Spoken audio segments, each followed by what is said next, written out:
Hoje eu quero falar a respeito do arrependimento, do batismo, do dom do Espírito e da nova vida. São 4 assuntos da mais alta importância, ainda mais quando nós olhamos para a geração a qual pertencemos. Houve um pastor falecido no século passado, chamado Martin Lloyd-Jones, e ele disse num dos seus livros que se nós assumirmos como padrão as ideias habituais a respeito do cristianismo, nós nos perderemos. E ele disse isso porque há uma clara diluição do ensino do Evangelho. E nós precisamos, pelo bem das nossas próprias almas eternas, compreendermos essas verdades fundamentais e aplicá-las à nossa vida. Por isso eu convido os irmãos a fecharem seus olhos, onde estiverem, nos seus lares. Os irmãos estão aqui. Fechem seus olhos, reclinem suas cabeças. Vamos orar ao Senhor, relembrando que nós somos seres dotados de uma alma que viverá para sempre. E que nós estamos a um passo da eternidade. E que precisamos, de fato, entender muitas coisas concernentes à nossa alma. Senhor nosso Deus, nós nos achegamos à Tua presença. Nós viemos adorar-Te, Senhor, porque Tu és verdadeiro Deus, o único Deus verdadeiro. Senhor, Deus vivo, Deus eterno e santo, ao Senhor que criou todas as coisas.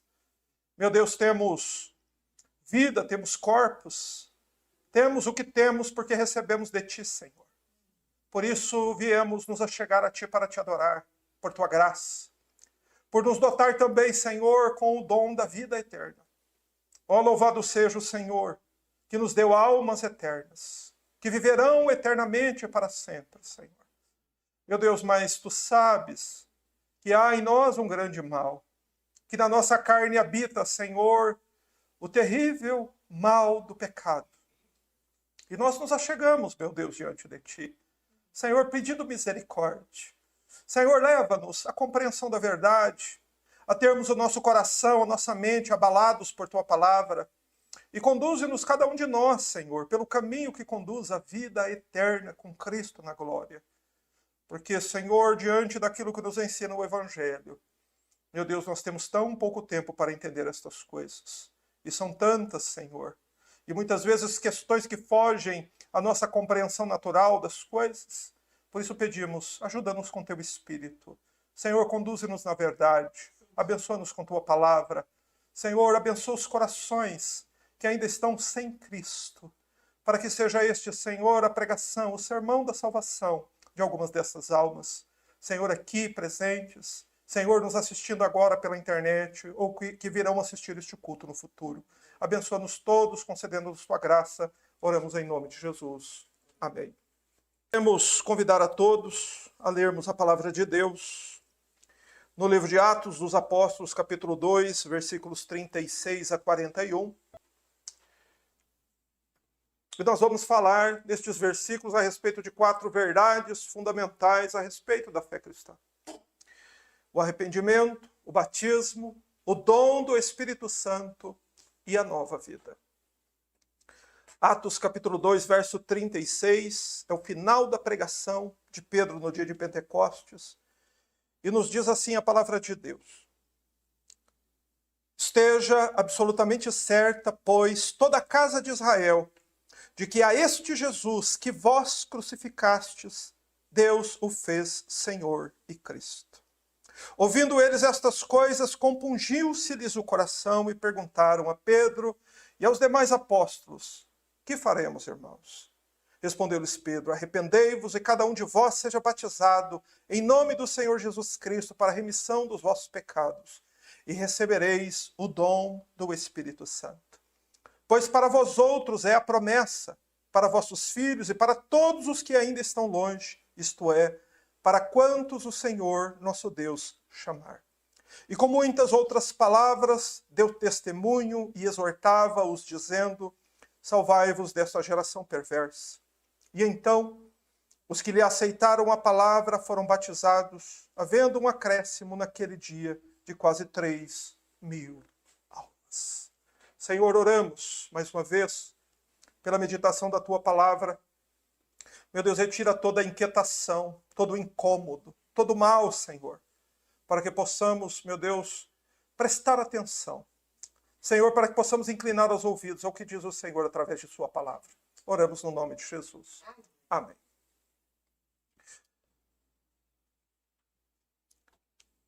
Como disse o pastor Martyn Lloyd-Jones, falecido no século passado, ele faleceu por volta de 1980 e alguma coisa, mas ele escreveu antes de morrer: se nós assumirmos as ideias habituais a respeito do cristianismo, nós iremos nos perder. E ele disse isso, claro, por causa da diluição que tem havido desde muitas décadas atrás até os nossos dias. Uma diluição das verdades fundamentais do Evangelho.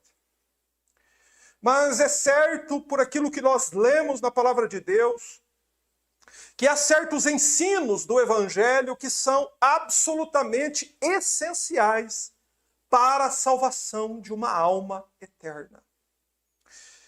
E se por acaso alguém pensa diferente disso, se por acaso há me ouvindo hoje, se há alguém que me ouvirá no futuro que discorda disso, de que não há verdades essenciais para a salvação de uma alma, então, por certo, esta pessoa também acredita que ele pode chegar ao céu sem o Evangelho.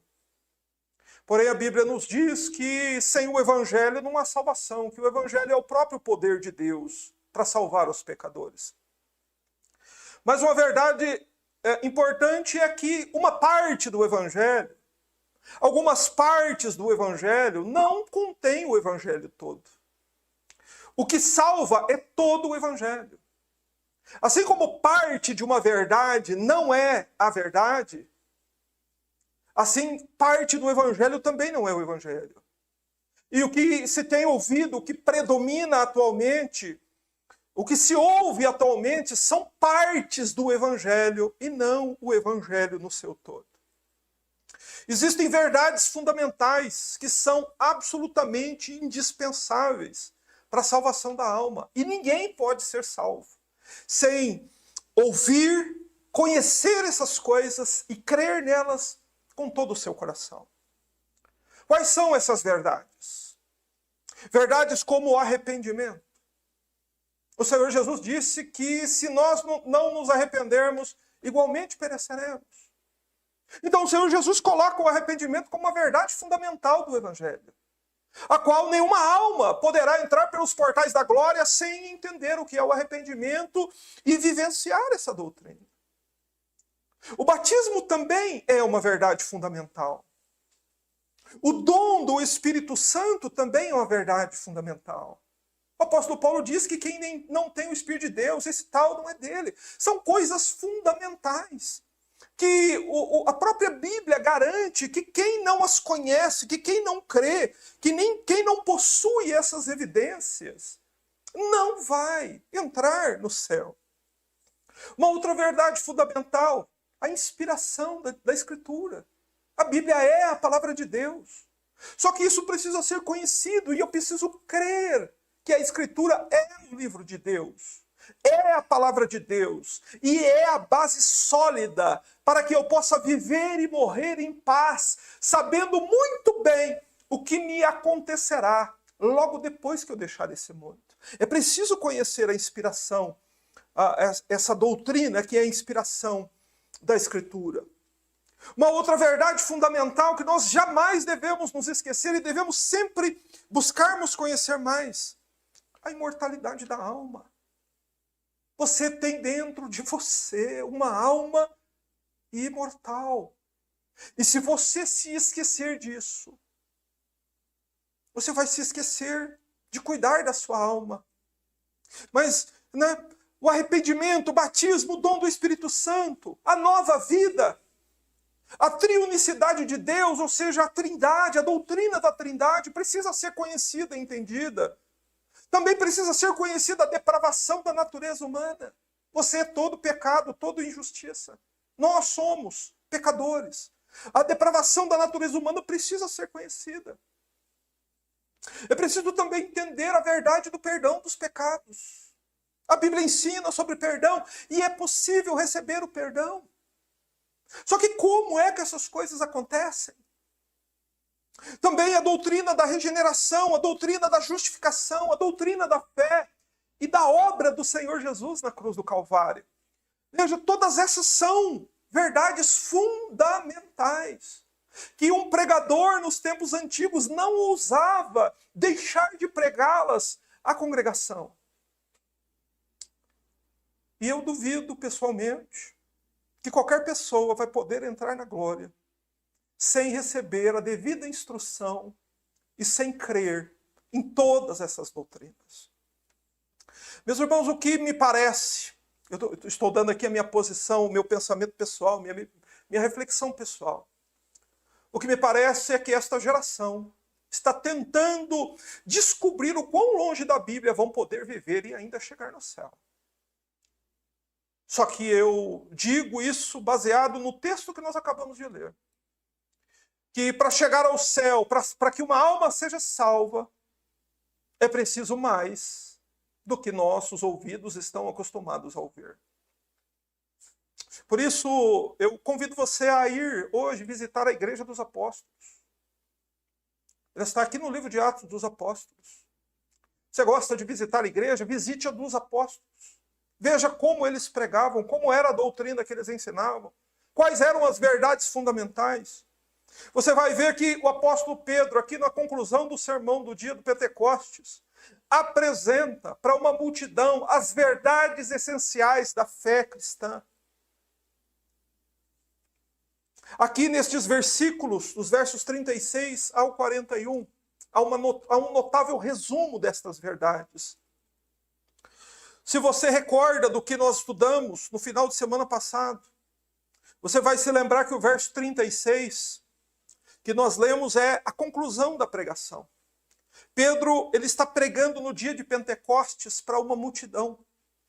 E Pedro expõe a eles o evangelho. E aqui ele faz a conclusão. Porém, até aqui, em todos os versículos anteriores que compõem a pregação de Pedro, Pedro fala como se o próprio Deus estivesse falando. Se você ler aí os versos 17, 18, 19, a linguagem que Pedro usa é como se o próprio Deus estivesse falando com aquela multidão. Porém, agora no verso 36, ele muda a atenção do povo e centra a atenção dos ouvintes na pessoa de Jesus. Veja, ele diz 4 coisas aqui sobre Jesus. Ele diz que Jesus foi crucificado. E ele diz também que os homens são os culpados pela crucificação do Senhor Jesus.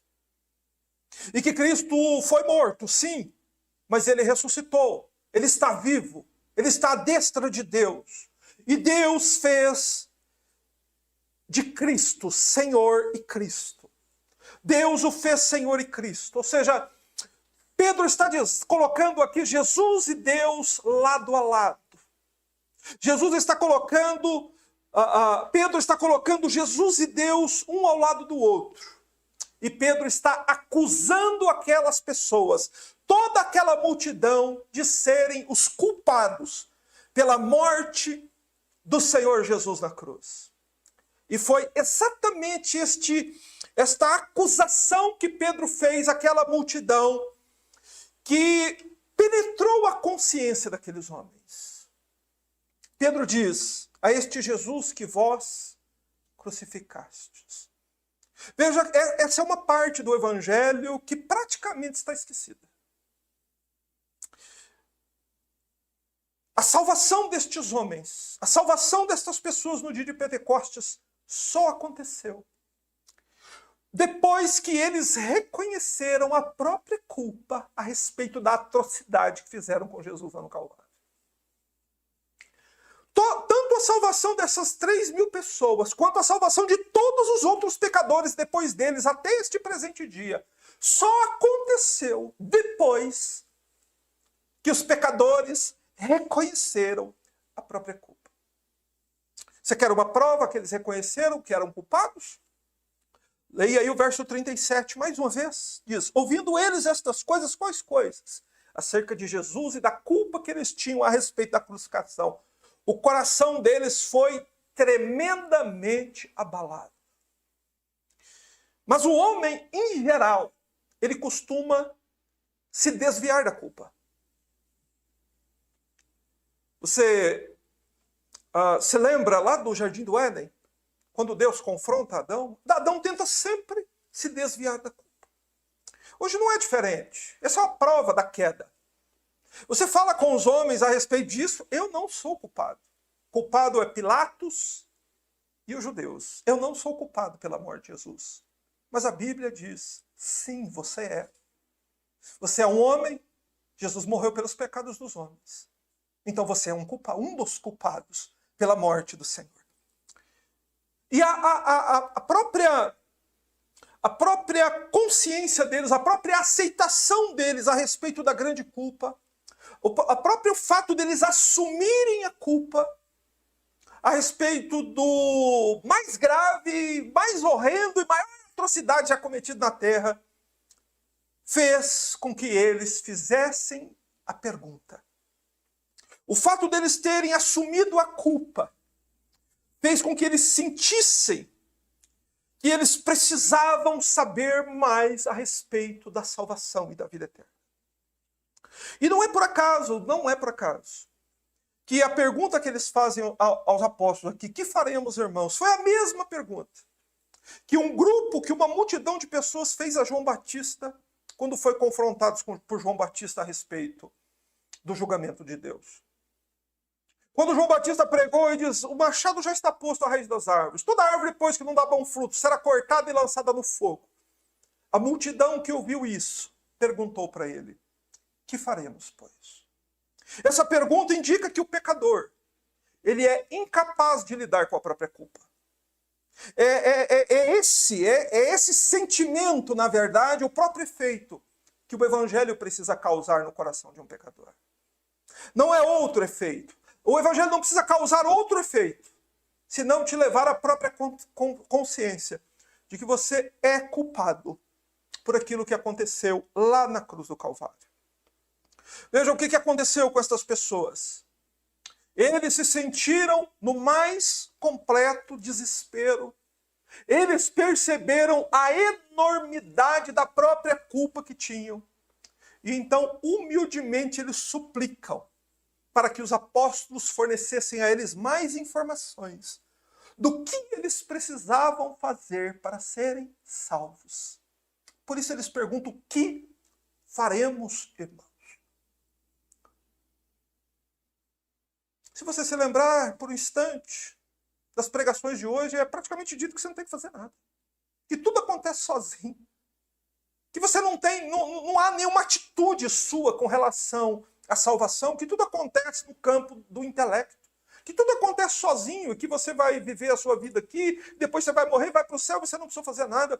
Porém, o relato do livro de Atos afronta esse tipo de ensinamento. As próprias pessoas que estavam ali, ainda acometidas pelo grande sentimento de culpa, elas sabiam que elas precisavam fazer alguma coisa. O que faremos, pois, irmãos? Note que eles queriam também saber mais. Nós precisamos de mais informações, nós queremos saber como é que nós escapamos do que está destinado a nós. E então vem a resposta de Pedro no verso 38. Pedro responde, arrependei-vos, e cada um de vós seja batizado em nome do Senhor Jesus para a remissão dos vossos pecados, e receberei o dom do Espírito Santo. Então aprenda com o apóstolo Pedro. Sim, há coisas que o pecador tem que fazer. Quais são? Arrependimento, batismo. Isso você tem que fazer.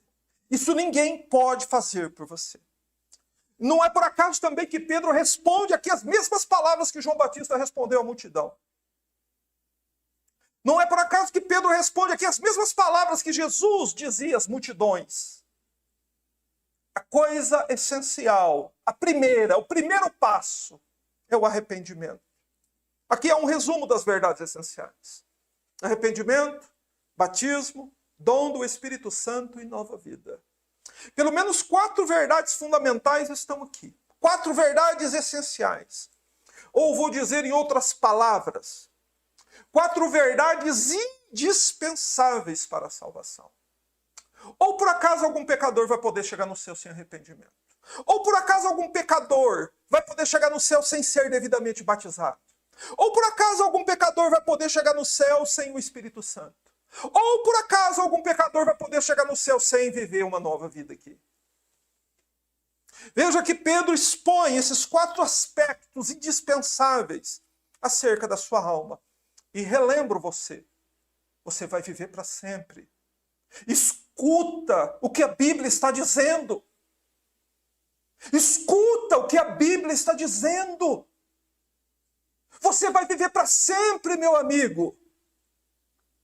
Só há um modo de você escapar de uma fornalha acesa. Não ouça essas coisas com indiferença. Inclina seus ouvidos, escuta. Porque Deus pode pedir a sua alma ainda hoje.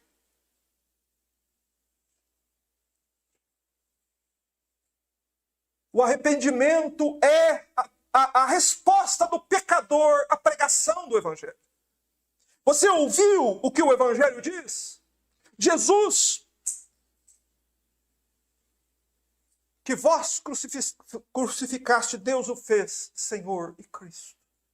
Ou seja, ele está à destra de Deus, e ele é Senhor, ele é Deus, e desprezá-lo é um pecado terrível. Por isso, o pecador, ele responde positivamente ao Evangelho. Isso é esperar de você. Você precisa crer. Você precisa ter fé. Você precisa depositar confiança. A fé, a conversão é algo que você tem que fazer, que você precisa fazer. Você precisa confiar em Deus. Você precisa ter fé. Você precisa crer. Se você crê, o arrependimento vai acontecer naturalmente. Quais são os efeitos do arrependimento? A última pregação do último sábado foi só sobre isso. O arrependimento produz efeitos. Como que você sabe que você realmente é uma alma arrependida? Como é que você sabe que você vai poder deixar o mundo e não vai para aquele lugar de tormento? Porque no seu coração foi criada a convicção de pecado, ou seja, agora você tem consciência da enormidade da própria culpa. Você não se desvia mais da sua culpa, você diz, sim, sou eu sou um pecador, e aquelas feridas lá da cruz, fui eu que causei. Sim, isso é ter convicção de pecado. Se você se arrependeu, você sentiu tristeza pelo que fez, pelo mal que você causou. Se você teve arrependimento verdadeiro, você sente vergonha pelo que fez. E você confessou a Deus seus pecados. Ou seja, você confessou diante de Deus a sua própria culpa. A confissão não é outra coisa a não ser isso. Senhor, sou culpado. Não me desvio da minha culpa, Senhor. Eu sou um pecador. Eu preciso de perdão. O arrependimento produz isso, confissão de pecado. Mas e o ódio, e o nojo com relação ao pecado? Existe em você? Ezequiel 36, 31 diz que um pecador arrependido passa a ver o pecado como sua maior desgraça. Você sente ódio? Você sente nojo do pecado? Por causa da sua consciência para com Deus? E em sexto lugar, claro, a pergunta de ouro. Você abandonou seus pecados? O abandono do pecado é a prova incontestável de que uma alma verdadeiramente creu e se arrependeu. Mas o contrário também é verdade. Você se mantém em seus pecados, você esconde seus pecados, você tem uma vida escondida, você ocultamente, sozinho, você é uma pessoa diferente daquela que você é aqui em público. Você tem pecado escondido. Essa é a prova incontestável de que você não se arrependeu, nunca nasceu de novo. Portanto, continua nos seus pecados. Mas então, pense de novo. Porque você tem dentro de você uma alma que vai viver para sempre. Mas, enfim, depois de arrependido, um pecador pode então, ele está apto, ele está pronto para ser depois batizado. Pedro diz: arrependei-vos e cada um de vós seja batizado. Veja que um detalhe muito importante. Pedro coloca a palavra arrependimento no plural, arrependei-vos. Mas a palavra batizado está no singular. O que Pedro quer dizer? O que a Bíblia quer nos ensinar? Que, como foi o caso aqui no dia de Pentecostes, milhares podem se arrepender de uma só vez. Porém, depois de arrependidos, cada uma desses milhares precisa ser batizado de um modo individual. Por isso, o arrependimento está no plural e o batismo está no singular. O que é o batismo? O batismo nas águas, ele é o testemunho público de que uma obra sobrenatural e invisível aconteceu no coração daquele pecador. O batismo tem este significado. Esta pessoa creu no Evangelho e ele se arrependeu dos seus pecados, ele abandonou a vida de pecados, deixou para trás, e então esta pessoa está apta. Porém, quando a pessoa se batiza sem ter passado pelo arrependimento, e claro, o sexto efeito do arrependimento é o abandono do pecado, se a pessoa ela se batizou em seus pecados, esse batismo não possui qualquer valor para remissão de pecado. E por que não? Como é que nós podemos provar isso? Simplesmente porque a Bíblia desconhece esse tipo de batismo. E se você vai confiar a sua alma num tipo de ensinamento estranho à Escritura, eu acredito que você não deva fazer isso. Ou você não está num estado de sanidade mental adequado. Só é válido, só tem valor diante de Deus quando se faz aquilo que a Bíblia nos ordena fazer. E a Igreja dos Apóstolos ensinou que vem primeiro o arrependimento, depois o batismo. Ok? Portanto, essa é a sequência.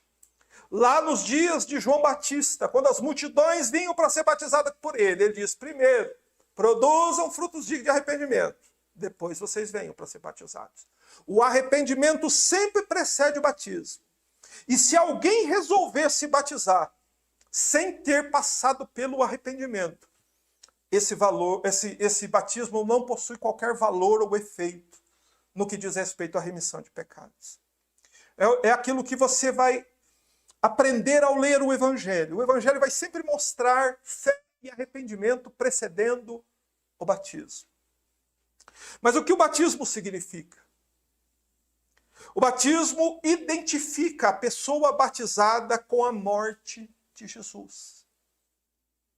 Porque é exatamente na morte de Jesus que repousa toda a esperança de perdão de pecados.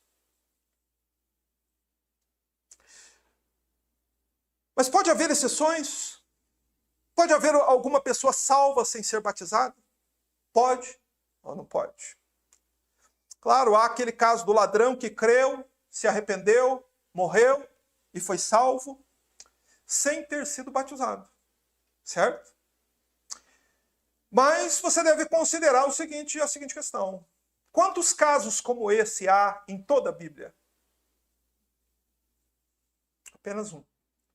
Isso quer dizer que todas as outras incontáveis almas que se salvaram aqui no livro de Atos dos Apóstolos, por exemplo, durante toda a história bíblica, todos os incontáveis casos, essas pessoas primeiro se arrependeram e em seguida foram batizados. Mas o que acontece? Por que eu quis abordar esse aspecto aqui?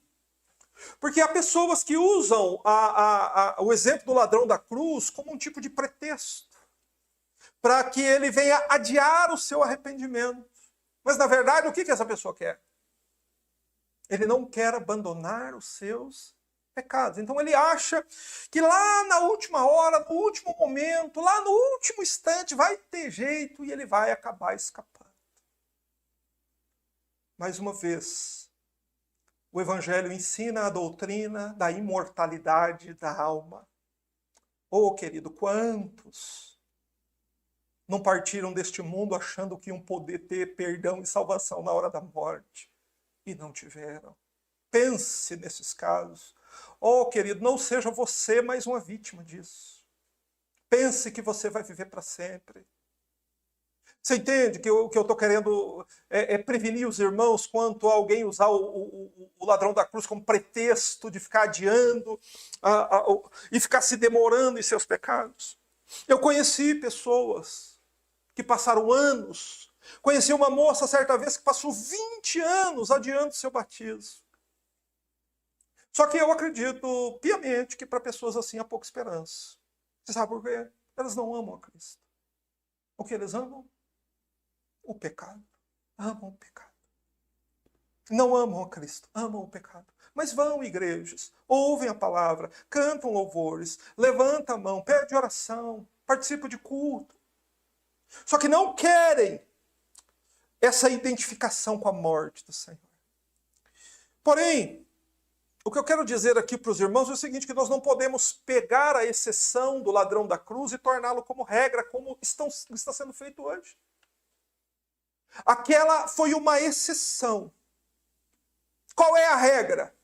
Quem é que estabelece regras?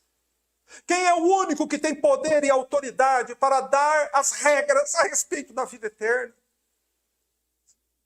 Eu só conheço um. Jesus Cristo. Que Deus o fez Senhor e Cristo. Só Ele pode fazer as regras. E qual foi a regra que Ele deixou? Quem crer e for batizado será salvo. Marcos 16, 16. Essa é a regra. Então é a regra que Pedro está dizendo aqui às pessoas. Que faremos, irmãos? O que fazemos para sermos salvos? Se arrependam, sejam batizados. Não fiquem protelando, não fiquem enrolando. Lembre-se sempre de que você tem dentro de você uma alma eterna. Mas um outro aspecto que eu quero ser objetivo a respeito do batismo aqui é que o batismo não é um fim em si mesmo, como as pessoas pensam. Há pessoas que pensam que pronto, batizei, acabou. Não, o batismo não é o fim. O batismo é, na verdade, o começo. Por favor, abra sua Bíblia um instante em Romanos capítulo 6.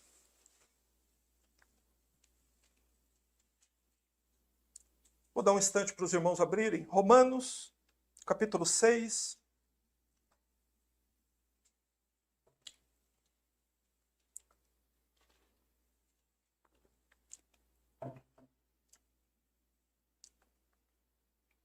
Romanos capítulo 6, verso 1, diz assim.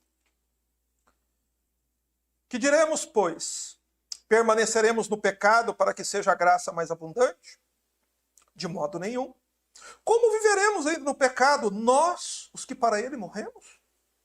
Ou porventura ignorais que todos nós fomos batizados em Cristo Jesus, fomos batizados na sua morte? Fomos, pois, sepultados com ele na morte pelo batismo, para que, como Cristo foi ressuscitado dentre os mortos pela glória do Pai, assim andemos nós também em novidade de vida. Porque se fomos unidos com ele na semelhança da sua morte, certamente o seremos também semelhantes na sua ressurreição. Veja, as pessoas têm aquela ideia atual. Eu concordo com o Martin Lloyd Jones. Se nós olharmos para as ideias que as pessoas têm hoje, nós nos perderemos, irmãos. Na verdade, você observa aqui no capítulo 6 de Romanos uma coisa que eu fico impressionado. Sabe do que trata o capítulo 6 de Romanos? O apóstolo Paulo lutando contra os pretextos dos homens a se manter no pecado. Ele começa dizendo, que diremos, pois permaneceremos no pecado? Por que ele está fazendo essa pergunta? Não há realmente uma insistência doentia nos seres humanos em manter-se no pecado? Ele pergunta, como é que você vai permanecer no pecado? Você não é crente? O crente morreu para o pecado, criatura. O crente morreu para o pecado. O Senhor Jesus diz a todo convertido, vai e não peques mais. O crente tem que morrer para o pecado. Ou você vai morrer para o pecado, ou você vai ter que pagar os seus pecados. ou você vai ter que receber o salário dos seus pecados. Só que os homens ficam procurando pretexto. O pretexto aqui é o seguinte, Paulo, permaneceremos no pecado para que a graça seja mais abundante? Há pessoas que pensam assim, não, nós estamos no tempo da graça, então não tem que se preocupar muito com as coisas, não, vamos levando a vida aí. Você nota que Paulo está exatamente lutando contra isso? Os pretextos dos homens para permanecer no pecado? Mas Paulo então fala a respeito do batismo. Porque ele pergunta, como é que nós vamos viver no pecado se nós morremos para o pecado? O que Paulo quer dizer com isso? Paulo quer dizer que o batismo, ele marca esse momento. Por isso o pecador, depois de arrependido, ele precisa ser batizado. Por quê? Porque o arrependimento, ele marca essa morte para a antiga vida e o começo de uma nova vida. O pecador, ele vai sempre tentar usar um pretexto, mas não existem pretextos. Porque simplesmente Jesus não nos dá essa opção. O Evangelho não nos dá a opção de sermos salvos no pecado. Não há esta opção. Isso é uma loucura afirmar isso. Isso que a gente está vendo atualmente é uma blasfêmia, é um escárnio ao Evangelho. As pessoas dizendo que poderão ser salvas nos seus pecados, irmãos. Não há essa opção, não há essa escolha. Ou é o pecado ou é Cristo. Ou você está unido ao seu pecado ou unido a Cristo. Ou uma coisa ou outra. Não se pode ter essas duas coisas. Não tem como elas conviverem juntas. Ou o homem está em pecado, ou ele está em Cristo. E o batismo fala exatamente disso. Uma pessoa que está disposta a ser batizada é uma pessoa que está disposta a se considerar morto para o pecado. Por que tem que ser assim? Porque o batismo identifica o crente com a morte de Jesus. É na morte de Cristo que está a nossa esperança. Pois o mesmo apóstolo disse que Cristo morreu por nossos pecados. Então é a morte de Cristo que nos cobre os nossos pecados. E nós precisamos estar identificados com a morte do Senhor. Assim como foi lá no Êxodo. Você lembra do Êxodo? Ia passar o anjo da morte, o anjo destruidor. Só que nas casas onde havia morte de um cordeiro, o que acontecia? O anjo passava por cima. Irmãos, vai passar o anjo da morte. Vai chegar o dia que as pessoas não querem que chegue, mas esse dia vai chegar. Se alguém morreu em teu lugar, pecador, o juízo de Deus se desvia de você. Mas se ninguém morreu em teu lugar, se você não está identificado com a morte do Senhor Jesus por meio do batismo, nada bom pode te esperar naquele dia. Como foi até a ênfase que eu dei no início aqui, os nossos pecados são a própria causa da morte de Cristo. Nós é que somos os culpados pela morte de Cristo. Então, de modo semelhante, aqui Paulo coloca, como Cristo morreu e ressuscitou, todo crente precisa estar unido com ele na morte e na ressurreição. E essa morte, ela ocorre nas águas do batismo. Quando um crente é batizado, está sepultando ali a velha criatura e renasce dali uma nova criatura que vai andar agora em novidade de vida, como Paulo explica aí no verso 4.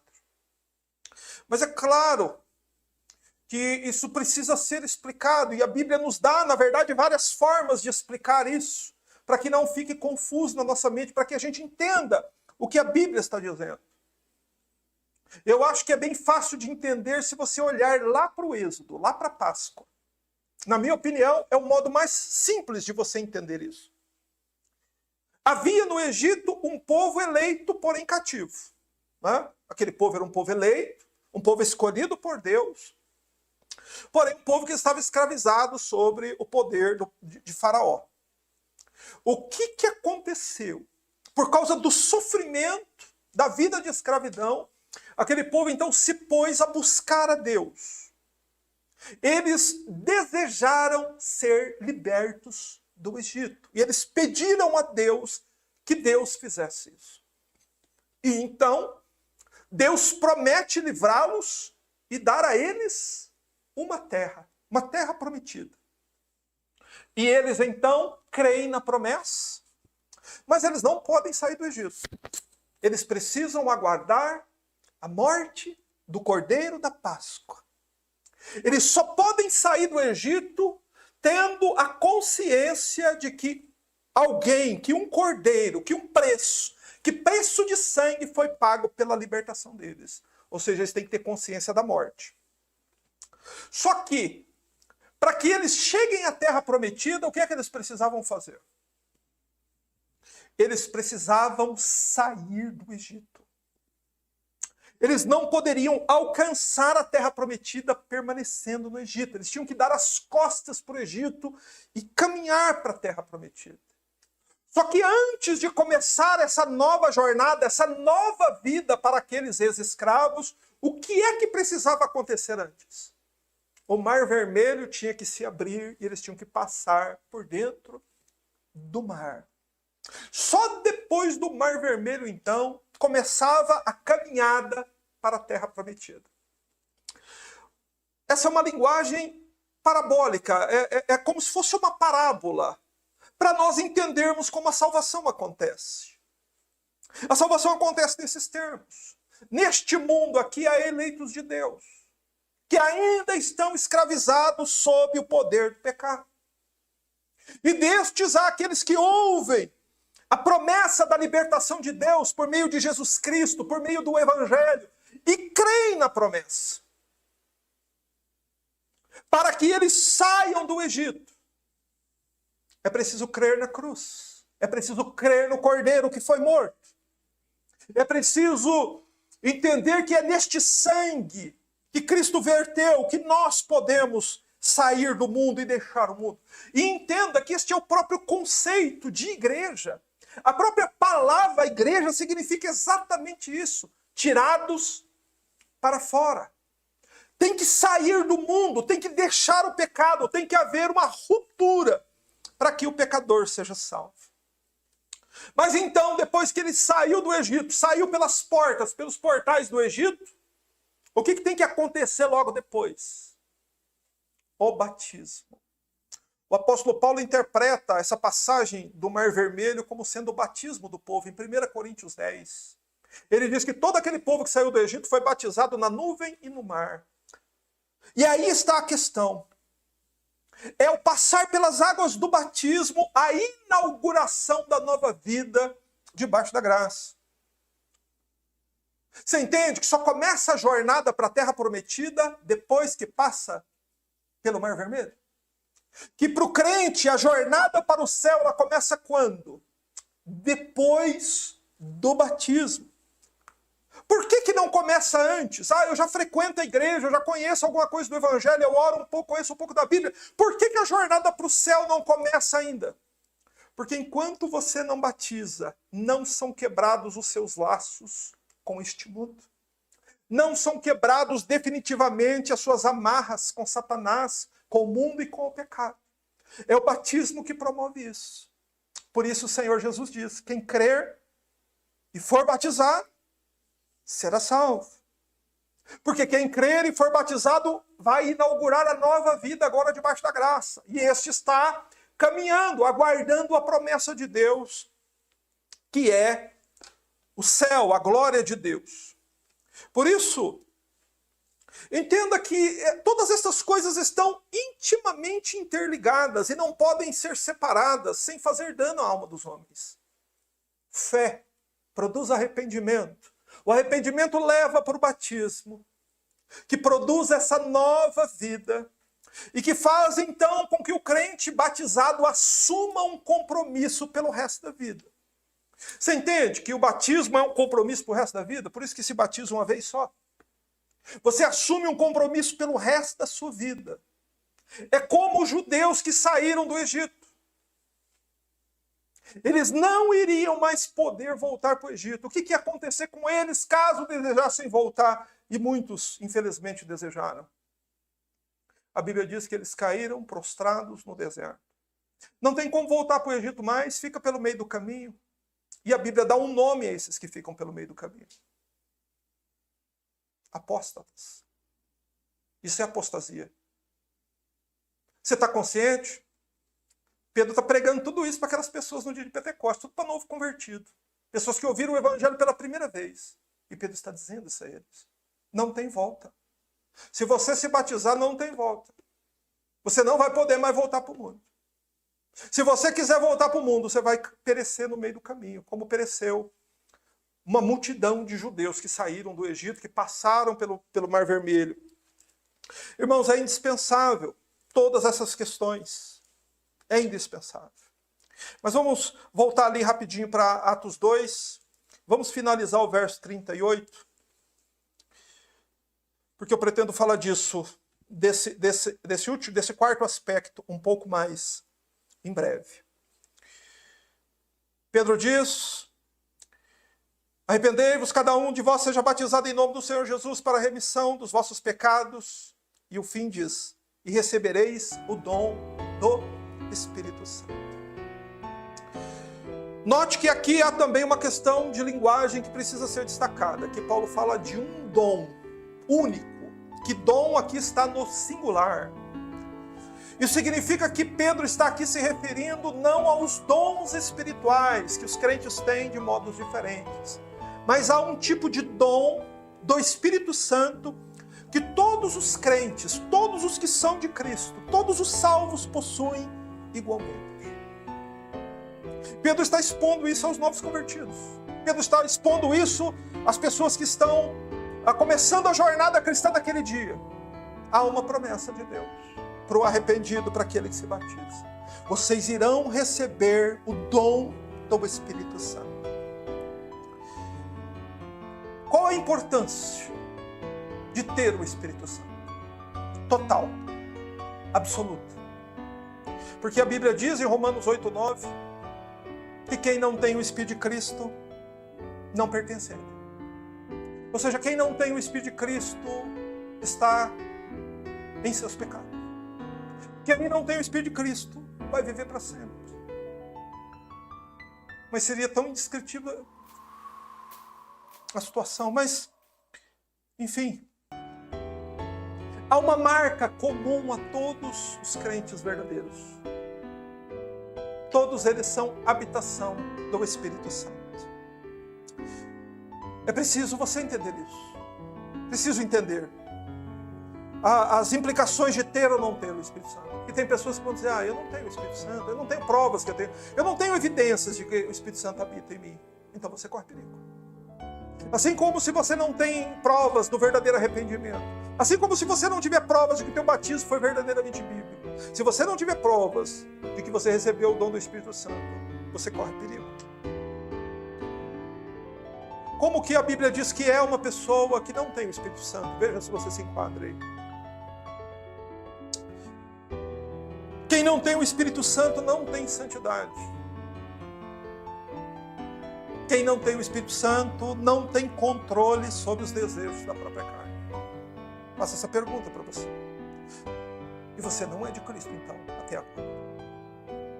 Se você tem freio contra o pecado, se você consegue guardar os seus olhos, se você consegue refrear os seus lábios, se você consegue refrear alguma reação sua, que seria natural, é porque você tem o Espírito Santo.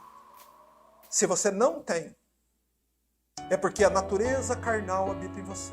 Você não tem o Espírito de Deus. Mas lembre-se que é muito importante ter o Espírito. Sobretudo enquanto nós estamos falando várias vezes, você tem uma alma imortal. Mas veja que há uma promessa de Deus de dar o Espírito Santo. Você não tem? Você não tem certeza? Há uma promessa de Deus.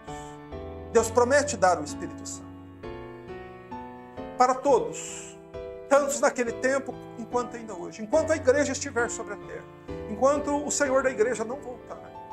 Deus quer dar o Espírito Santo para todas as pessoas, em todas as gerações. E então é algo que nós devemos parar e pensar.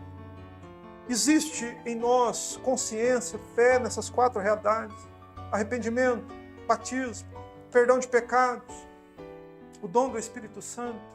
Essas coisas são reais. Há em nós o interesse, como daquelas pessoas, de saber mais, de se interessar mais. Fala, Senhor, irmãos, que faremos? Nós precisamos saber mais, precisamos dessas verdades. Ou você se contenta com um cristianismo fraco e pálido? É nosso dever, irmãos, diante da eternidade, diante do pouco tempo que temos. Nós temos pouco tempo para aprender muita coisa. E se você é uma pessoa que crê, então você crê nisso. Nós podemos ser chamados a qualquer momento. E nós então veremos com os nossos olhos aquilo que a Bíblia cansa de nos avisar. A eternidade. A eternidade. Só mais um pouquinho, minha gente. E nós estaremos lá. Por isso, a minha oração pelos irmãos, pela igreja, não só por nós, mas por todos aqueles que temem a Deus e que estão na terra ainda, que as pessoas conheçam, para que o evangelho verdadeiro volte a ser pregado como era. Você é o culpado pela morte do Senhor, você admite sua culpa, então se arrependa, seja batizado, e você receberá o dom do Espírito Santo. Vamos orar, vamos encerrar o nosso culto, vamos pedir a Deus sua graça por nós. Santo Deus, nós te louvamos por ouvirmos tua voz por meio de tua palavra. Senhor, por teu Espírito que abala, Senhor, os nossos corações. Por sermos continuamente, Senhor, relembrados da eternidade. Porque nós sabemos, meu Deus, que esta não é a obra dos homens.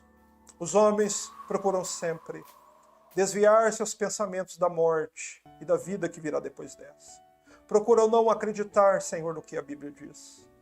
Ora, Senhor, se cremos, sabemos que a tua graça tem atuado em nós. Meu Deus, pedimos, Senhor, dá-nos ouvidos inclinados para ouvir estas coisas. Senhor, dispõe os nossos corações para conhecermos cada vez mais as verdades fundamentais do Evangelho. E que o Senhor nos ajude para que conheçamos todo o Evangelho, para que todas essas verdades fundamentais, Senhor, sejam bem conhecidas e o nosso coração possa crer em cada uma delas com muita segurança e convicção. E que possam ser achados em nós, Senhor, as marcas de quem se arrependeu, as marcas do verdadeiro batizado, as marcas da nova vida, as marcas da presença do Espírito Santo. Nos ajude, Senhor, tem misericórdia, antes que a nossa vida finde. Nós oramos em nome de Jesus.